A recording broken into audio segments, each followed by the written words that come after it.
Hi hello नमस्कार. माझ्या सगळं गोड ताईंचं, दादांचं आणि माझ्या चिमुकल्या बहीण भावांचं सगळ्यांचं स्वागत आहे. तर तुम्ही म्हणाल का अर्धाचा केकचा व्हिडिओ जो आहे तो अपलोड केला आहे, बाकीचा कुठं आहे? तर बाकीचा जो आहे तो 2 पार्टमध्ये मी अपलोड करणार होते, कारण खूप मोठा व्हिडिओ होऊन गेला असता. आणि तसं सांगायचं ठरलं तर मला म्हणजे शक्यच झालं नाही ते पूर्ण एडिटिंग करून तुमच्यापर्यंत टाकणं. कारण मध्येच आमच्यासोबत असं काही होऊन गेलं की ज्याची आम्ही कल्पना केली नव्हती आणि तुम्हीही कल्पना केली नव्हती. तर झालं असं का आम्ही काल चाललो होतो मिशीला, माझ्या मावस नंदेच्या इथं भेटायला. त्यांना मुलगा झाला होता म्हणून भेटायला चाललो होतो. तर मध्येच आमचा ॲक्सिडेंट झाला आणि म्हणजे खुशीला आणि तिच्या पप्पांना काही लागलं नाही. तिच्या पप्पांना थोडंसं लागलं आहे आणि खुशीला काही लागलं नाही. श्रेयांशला आणि मला लागलं आहे. तर श्रेयांशला ना इथं इथं अशा तोंडावर 1-2 ठिकाणी असं हे खरचटलं आहे आणि मांडीला त्याच्या बऱ्याचपैकी खरचटलं आहे. आणि माझ्या ना पायाला लागलं आहे बघा, तुम्हाला दाखवते मी आता बॅक कॅमेराने. हे बघा,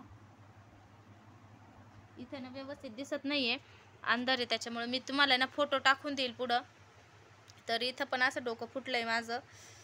इथं नॉर्मल लागलं पण ते खूप दुखू राहिलं. आता इथं खांद्यावर लागलंय, कारण मी अशी खांद्यावर पडले होते त्याच्यामुळे मग तिथं पण लागलं, ते दुखू राहिलं.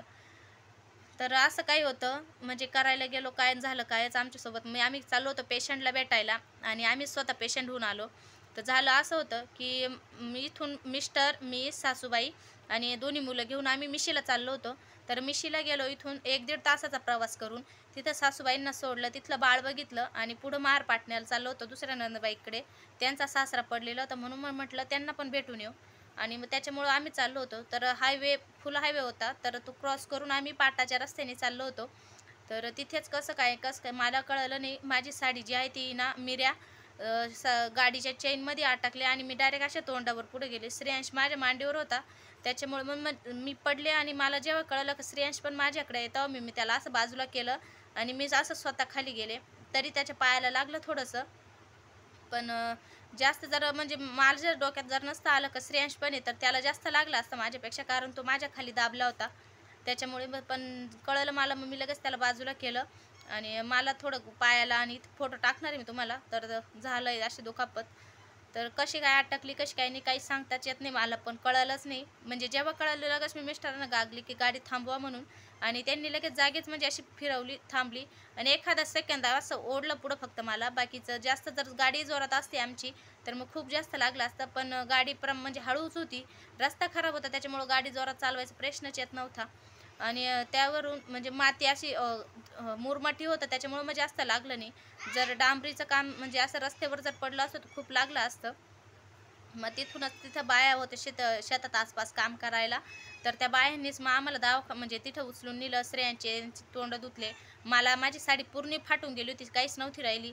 तर मग तिथल्याच एका बाईने मला साडी बदलायला दिली. मग तसंच मग माझ्या त्या मिस्टरांच्या दाजीला फोन केला. मग ते आले, तिथं आम्हाला घरी नेलं.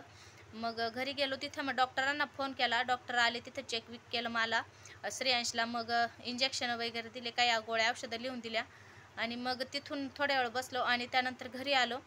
संध्याकाळी भरपूर जण भेटायला आले होते. मम्मी, माझे दाजीन ते, ताई म्हणजे बहीण ते, छोट्या ननंदबाईन त्या आमच्यासोबतच होत्या, म्हणजे त्या तिथं आल्या होत्या. मग त्यांच्यासोबतच आम्ही हळूहळू घरी आलो. मग त्या भेटून गेल्या. तर असं काही झालं आमच्यासोबत. म्हटलं तुमच्या सगळ्यांसोबत शेअर करावा, का करायला गेलो काय झालं कायच म्हणून. तर वेळ काही सांगून येत नाही, तर प्लीज सगळ्यांनी जपा. आणि मग कळतं, मग असं म्हणते ज्याच्यावर बिताती त्याला कळती. तर अशी काही गंमत झाली आज. तर म्हटलं सगळ्यांना सांगून देऊ, कारण आता बसले होते. म्हटलं व्हिडिओ काढून सगळ्यांना सांगावं, कारण करमू पण नाही राहिलं, कारण बसायची सवय नाही आहे. तरी मी ते धुणं, ताई बोलल्या होत्या की धुणं राहू दे म्हणून, मी धुवून टाकलं. पण त्या दुसऱ्यांच्या शेतामध्ये कामाला जात्या, मग उगाच म्हटलं त्यांना त्रास, त्याच्यामुळे मग मी धुवून टाकलं. आणि भांडे वगैरे काही नव्हते, कारण मी स्वयंपाक काही केला नाही, त्यांनीच रात्री केला होता. आणि आत्ता मिस्टरांना करून दिला. मी चहा टोस्ट वगैरे खाल्लं होतं आज, म्हणजे मला भूकच लागून नाही राहिली. त्याच्यामुळे मला जेवायचं आहे अजून. म्हटलं बघू, जेव्हा भूक लागेल तेव्हा खाईल आणि तुमच्या सगळ्यांसोबत शेअर करावं म्हटलं हे सगळं. तर चला, आजचा व्हिडिओ खूप छोटा झाला, पण म्हटलं एक माहिती म्हणून सांगून देऊ.